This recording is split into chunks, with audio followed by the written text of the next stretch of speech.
Hello mga beshi, magtitimpla po tayo ng crispy sisig Kapampangan, my version. Naglagay po tayo ng siling labuyo, ng puting sibuyas, ayan mga beshi. Tapos po naglagay po tayo yung malaking pack po ng Lady's Choice. Any kind po ng brand po ng Lady's Choice or mayonnaise, pwede po siya mga beshi. Pero mas masarap po talaga utak ng baboy, kaya so wala pong available na utak ng baboy. Naglagay po tayo ng slice po ng atay ng manok. Bago po natin nilagay yung atay ng manok, pinakulo po natin may asin and then binanlawan and then pinakulo po ulit. Tapos mga beshi, in-slide po natin siyang perito ng konti. Tapos naglagay din po tayo ng konting liver spread, yung malit lang po mga beshi.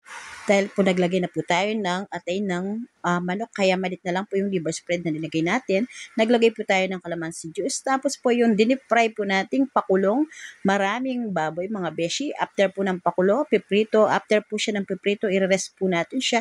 Ipiprito na naman po siya ulit. Kaya po deep fry na crispy po na baboy yan. O crispy sisig Kapampangan, my version mga beshi.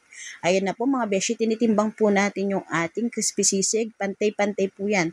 Huwag lang po siyang kukulangin sa 500 grams. Basta po, di bali lumampas po siya ng timbang, huwag lang siyang kukulangin mga beshi. Yan po yung sekreto ng aking crispy sisig Kapampangan, my version mga beshi.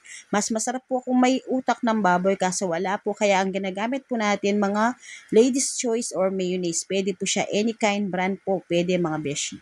Ayan na po yung ating masarap na pinagmamalaki kong my version ng crispy sisig Kapampangan, my version mga beshi ko. Tignan nyo naman po yung itsura niya mga beshi. Ang sarap po ng itsura ng ating sisig. Alam na po ng ating mga sukingan kung anong lasa po ng aking crispy sisig Kapampangan mga beshi.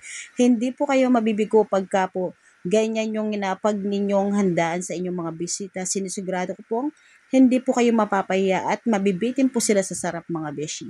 Masarap na masarap po yung ating crispy sisig Kapampangan. Hindi po siya tinipid, lalong-lalo na po masarap po yung lasa niya mga beshi ko.